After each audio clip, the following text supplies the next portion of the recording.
Hi, everybody. Welcome to the latest edition of the Fargo Force Show. I'm your host, Trevor Peterson, joined this week by Force goalie Robbie Beydoun. Robbie, thanks for being here today. Thanks for having me on. Robbie is from Plymouth, Michigan. You're 18 years old, so one of the younger guys on the team, I would imagine. You played 11 games in the North American Hockey League last year with your Michigan team. First season with the Force this year. Just talk a little bit about that. How's it been in the USHL? How's it been adapting with the Force? Oh, well, it's been a great year so far. Playing Tier 2 versus Tier 1 this year. It's a little bit faster pace, but I'd say I'm a pretty quick goalie, and that's one of my strengths. So the adjustment wasn't too much, but definitely really enjoying this league, and it's a great competition every single night with every team. Now, you started 7 games in net so far this year for the Force. You have a 2.41 goals against average and a really outstanding 93.7 save percentage. Have you performed, in the 7 games you started this year, have you performed better than you may even have thought or maybe could have hoped for early on this season? Well, to be honest, I think I could even be doing better. Obviously, you always want more from yourself, but I think I've been doing pretty well, giving my team a chance every game. Obviously, the numbers look pretty good, but I'd like to get some more wins here. So hopefully we can get on a roll here and pick up some more wins. But. Now, you've been splitting time with the Force other goaltender, Matthias Israelsson. How has that worked out? He's gotten 19 starts, I believe. You've gotten 7. How is that kind of working out where Coach Marks has an opportunity to say, hey, both goaltenders we got are good guys. You're doing well. How has that rotation been, that split? Well, it's been great. It's always good when you have 2 goalies playing well. But Matt's he's been playing great. Obviously, he's 2 years older than me, so it's not really surprising me much that he's been getting more starts and stuff.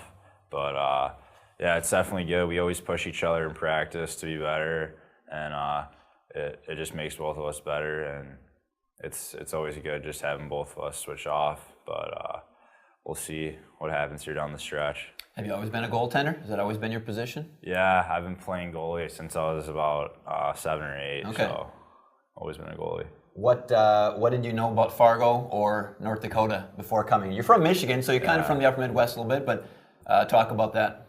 Well, I just kind of knew it was really cold and windy here, and that's exactly what it is. So hasn't changed at all, huh? Yeah. What are a couple of things as a netminder?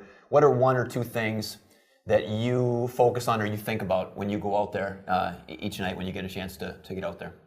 Well, the key things I focus on are just tracking the puck and always making sure I'm competing for every puck and never giving up on a play. Sometimes when you think that you're out of a play or you can't get to a puck, but if you make the extra effort, you never know what can happen. So I always try to give myself a chance to make a save on every play. What kind of hockey goals do you have? You mentioned this is just your first year in the Force, just 18. Down the line, what do you have as some of your aspirations in hockey? Well, obviously I want to get the Division I commitment. Hopefully this year. Hopefully, this is my first year eligible for the NHL draft, so hopefully some teams look at me, and that's another goal, to get drafted in the NHL. And obviously just win like a Clark Cup and make a good playoff run. That's one of my biggest ones for sure. All right, well, we'll have much more with Robbie later in the show. But first, the Force, since our last show, the Force have played 4 games, 3 on the road, 1 home. Let's get caught up and see a little bit how they fared. We'll start Thursday, December 18th at first place Sioux City. The Force 2-1 against the first place Musketeers. Early on in this one, first period, Brody Stevens, great move, then wires in the wrister, tying the game at 1. Sioux City, though, peppered our guest with shots all game, but Robbie, you were up to the challenge all night. 37 saves on 39 shots. Talk a little bit about the night. Were you feeling good? Was it one of those where you had a good feel in the net? Yeah, I was just battling all night. I kind of got off to a bad start, letting in the first shot on that 2-on-1, but kind of just was proud of how I bounced back. And you guys came up with the 4-2 win. Yeah, 3 second period goals, 2 from Dennis Smirnov.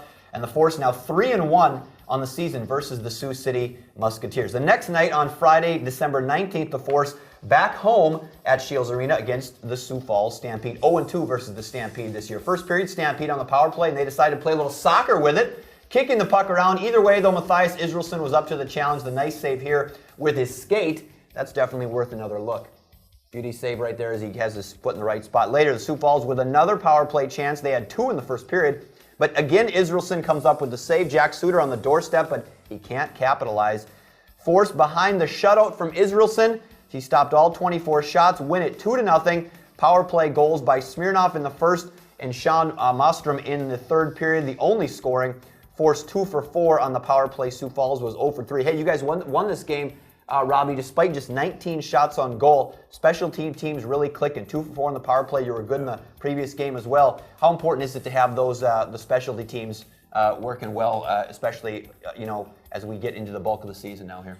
Oh, well, it's huge. I mean, we really rely on our special teams. I mean, our PK is always I think it's one of the best in the league. But our power play has been really good lately as well.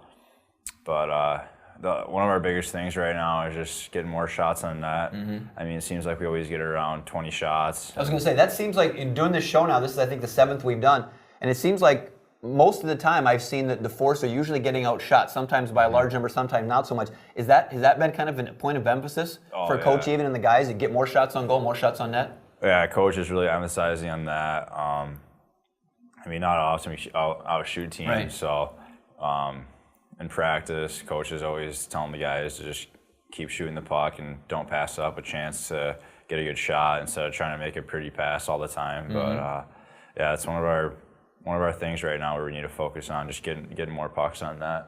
So after the Christmas break, the Force were back in action. Sioux Falls and the Force would meet 8 days after their previous matchup in Sioux Falls this time, Saturday, December 27th.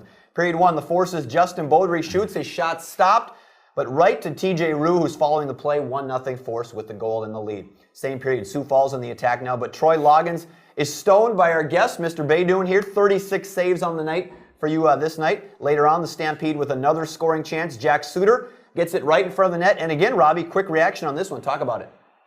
Oh, well, kind of just was aware that guy was there and got the push over and kind of just stayed patient with him and ended up making the save there. 1-0 Force after a period. However, it eventually would go to overtime, then a shootout, tied at 2, and the Stampede would win this one in the shootout 2-1 for the final 3-2 final score. The Force couldn't capitalize on the power play for once. Maybe we jinxed it talking about it a little bit. The Force going 0 for 4 on the power play, while Sioux Falls was 1 of 2. A tough one to lose to those guys. How tough was it, Robbie, to play those guys back-to-back games? Not right in a row, but coming off the break, you had won them, a little bit of a break, and then you have to play Sioux Falls again. Yeah, well, we shut them out, obviously, the game before break, and I mean, that's a tough building to play in. They always have, a big and loud crowd, so it's a fun atmosphere, but it's always tough losing to that team. I think one of our guests earlier this season, I think maybe it was Brody even last week, said that Sioux Falls is a really physical team too. Yeah. Is that pretty much the consensus? Are they big and physical? Yeah, they're big and physical. I mean, we have more skill than them, but they're really physical and they get a lot of pucks on net. So that's kind of where we struggled against them. They were a little bit more physical and obviously ended up coming out with the win in the shootout. But now in the final game, the Force were at last place Waterloo. The final game of the 4 we'll talk about, and this was a game maybe the Force would like to forget a little bit. Force were outshot 41-22 as we were talking about. They fell behind 3-0 after 2 periods and eventually lost 5-1. TJ Rue with the only goal for Fargo, his 3rd in 4 games. Robbie, you didn't get the start in this one, but what did you see or kind of observe from the bench in this one? Was it just kind of one of those games you just kind of throw away and say, we just didn't play very well, or what did you see on this one? Or what do you remember? Well, it was just a tough game. I mean, we obviously going to that shootout the night before, and then going all the way to Waterloo, it was kind of tough with the travel part. But we just didn't really come out. We didn't really come out and compete. They were just all around better than us. We didn't help out Mats at all. I mean, I know it was 5-1, but easily could have been like 8-1 because he made a lot of big saves. So they were just shooting the puck more. They had a lot more scoring chances. We only kind of had a couple scoring chances in the third period when we needed it. So we just need to focus on getting pucks on net in all 3 periods, not really just in the third when we need it. And you guys haven't had too many of those, thankfully, this season. So with the 2-1-1 record in those last 4 games, the Force, as we take a look at the USHL standings now, coming in 5th place with a 12-10-4 record. Sioux City still at the top, but just 1 point ahead of 2nd place Tri-City. And if you look right in the middle there, Omaha, Sioux Falls, Des Moines, and the Force, all right in the middle there, all within 2 points of each other for that 3rd place spot. So really tight. Robbie, what do you think when you just look at those standings right now as we head just before the turn of the new year? Well, I just go to show you right there that every point is huge. It's going to be a dogfight here down the stretch. So every game, every point's huge for us. So we really got to bear down and play every game like it's the winner goes to the playoffs. Now, we talked a little bit earlier with Robbie. One of the things that we talked before we taped the show was the thing you like to do aside from hockey is a little bit of golf. Seems like a lot of hockey players are pretty good golf players. I haven't had anybody on the show yet that's kind of mentioned golf as one of their things, but talk a little bit about that. Is that something that you've always kind of been into golf too, or is that natural from hockey? Yeah, I mean, ever since I was a little kid, I always liked going to the driving range with my dad, and then obviously going out on the course as I got older. I mean, it's fun just to relax in the summer and stuff. It's obviously good for the mental game too. Not getting too frustrated when things don't go well. Are you good at that? Are you good at letting it go? You're not too serious on the golf course? Yeah, I try just to go out and have fun and relax. But are you the best golfer on the team? If there was a tournament, would you be right up there? Or who else is good? I'd say I'd be up there. There's a couple guys that I think are pretty good, but we actually all haven't been out yet. So maybe a little bit later in the season. Come spring, you'll have a little bit of opportunity as well. Yeah, we'll go out. Let's take a look at the upcoming schedule for the Force here. They have, in the next 2-week stretch, the Force have 6 games. This is their most games in a 2-week stretch they'll have all season long. Wednesday, New Year's Eve, you'll play versus Des Moines. Note that start time at Shields Arena. That's a 6:05 start of New Year's Eve. Then Friday and Saturday, January 2nd and 3rd, the Force are at first place Sioux City again for a doubleheader. Then the next week, host Des Moines again, so you'll see Des Moines 3 times in the next couple weeks. And then Sunday, January 11th, the Force are at Omaha. Remember, for watch parties for all road games, Friday and Saturdays at Spicy Pie Pizza in West Fargo, and Sunday through Thursday at TGI Fridays in West Fargo. Robbie, thanks for joining us this week. Good luck the rest of the season. It was nice meeting you. Thank you. All right, and that'll do it for this week's Fargo Force Show. Have a good one, everybody.